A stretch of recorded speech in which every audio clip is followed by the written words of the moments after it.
copy ချင်းလေးပါကိုလေးပြပြန်ဆိုထားတဲ့ copy ချင်းလေးပါတော်တော်ကြာခဲ့ပြီချင်းလေးရဲ့တီးနီးလေးကိုကျွန်တော်ပြပေးတာပါအားလုံးသူ့ရဲ့ key က key G ပါ key G မှာဝင်ပြီးတော့ at minor ပေါ့ major minor ပြန်ယူသွားတာပေါ့နော်သူကထားပေါ့ထားမှယူသွားတာပေါ့နော်ဒိုနဲ့ဒိုရီပါဆိုရင်ဒိုရီထားပေါ့ကြေးရလေးတိမဲ့ဆိုရင်သူက up minor သူဒါလေးပဲသူကကောင်း3နဲ့4လေးနဲ့ပဲပိတ်ထားလိုက်မယ်ဒီကောင်ကဒီ drop tuning ကိုညှိလိုက်ပါ6ကျိုးရယ်4ကျိုးရယ်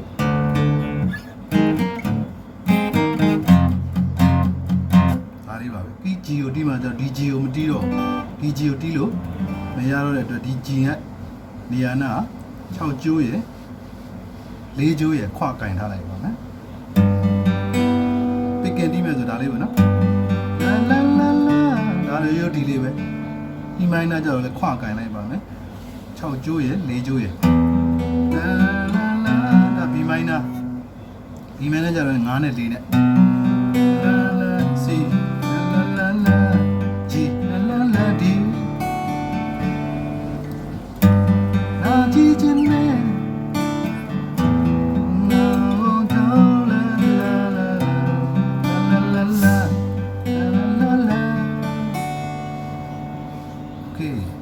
အဲ့ကြီးလေးကန်လို့ရပါမယ်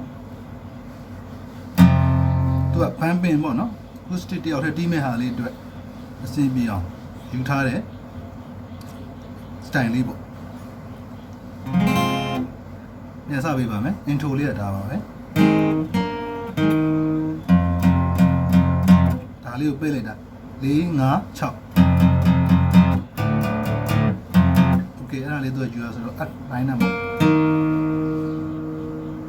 လေးပါနော်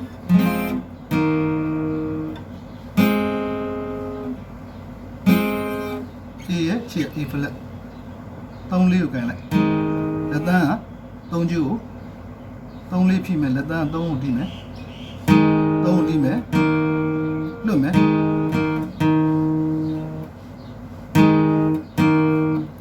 လေးကိုပြန်တီးအကြတော့အမြန်တီးလိုက်တော့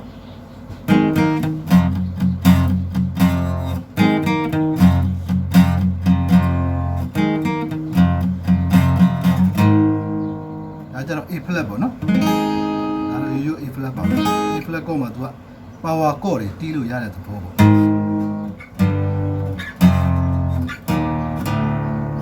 ဒါကြတော့သူ့ရဲ့ chord လက်ဒါလေးပါ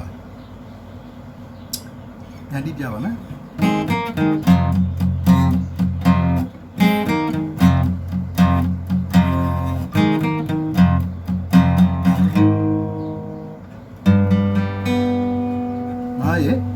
ခွာတီးလိုက်တော့မယ်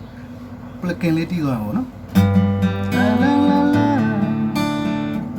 လာလာလာလာလာလာလာလာလာ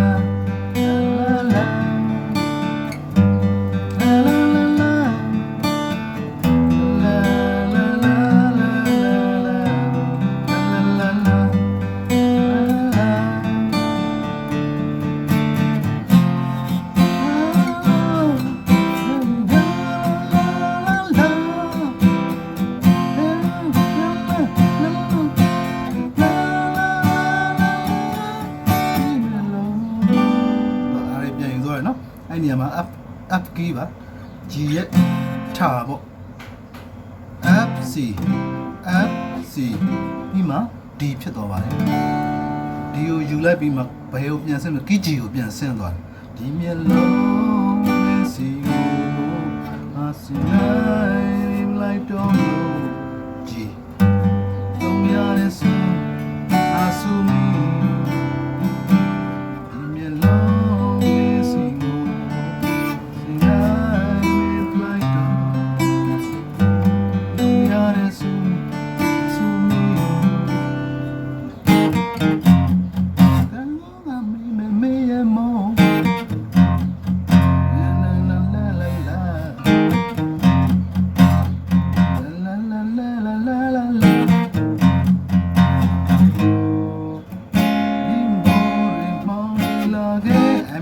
ခါနောက်ဆုံးပိတ်လိမ့်မယ်ဒီတစ်ခါပြန်ချင်းသွားပြန်ရော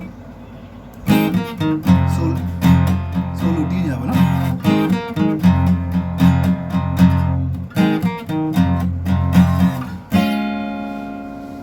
ဒီဖလက်ဖြစ်သွားရောဒီဖလက်လေးတော့6ကျိုးလေးကိုမပါဘဲနဲ့တီးလိုက်ပါဦးနော်5ကျိုးထိ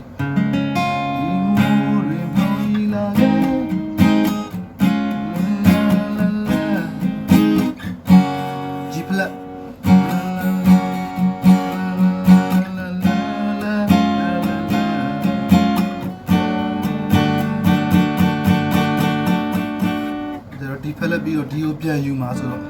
ကီဒီကိုပြန်ယူတဲ့အတွက်က G ကိုပြန်ဝင်ဖို့အတွက်ဖြစ်ပါတယ်ဒီမျက်လုံးမင်းစင်ကိုဒါလေးယူဖို့အတွက်တော့ကီပထမကီချင်းနဲ့ intro တစ်မျိုးကော့ဘောကေပိုက်ကကီ G တီးမယ်ဆိုလိုကတော့ပြန် F minor ကိုပြန်ယူမယ်ဒါလေးပဲတီးသွားတယ်အဲ့ဒါပြီးရတယ်နောက်ဒုတိယကီချင်းမြန်ပြီဘောကေကဒီဖလက်ပါဒီမိုးလေးမောင်ကြီးလာဒီဖလက်လာလာလာလာလာဒီဖလက်လာလာလာလာလာလာဒီမြန်ရောလို့ကျင်းတော့ပါဘူးပေါ့နော်အဲ့သဘောပါရမ်းအော်ရပါတယ်ဘောကေကတော့အရန်ခက်တာပေါ့နော်ဘောကေအော်နိုင်ဖို့တော့မလွယ်ပါဘူးဟုတ်ကဲ့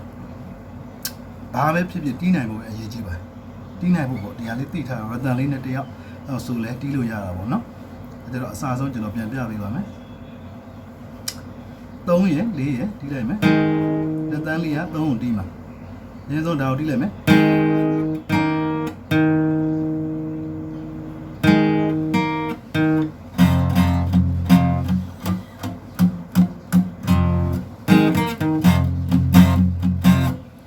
6 တိုင်းမျိုး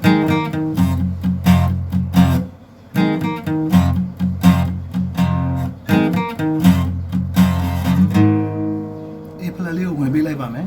intro ပြီးသွားပါပြီပြီးရင် plugin လေးတီးမယ်6ရယ်4ရယ်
ဘောက်ကလေးနဲ့ဆိုရင်တော့ကောင်းတာပေါ့လို့ဆိုပြီးဒီ drop tune နဲ့တီးထားပါတယ်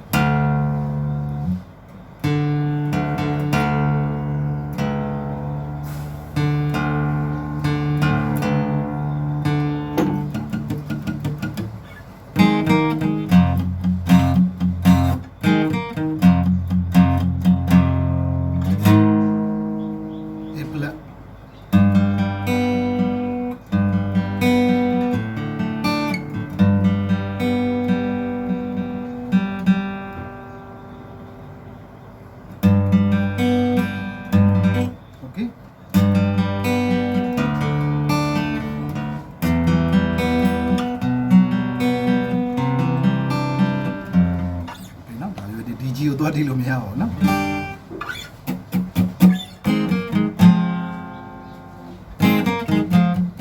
အဲ့လိုဖြစ်သွားမှာဒီ drop tune မချိန်နိုင်တီးလို့မကောင်းဘူးပေါ့နော်တယောက်တည်းပေါ့နော်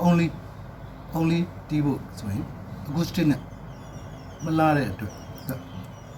ဒီ drop ချိန်တောက်ဆိုရင်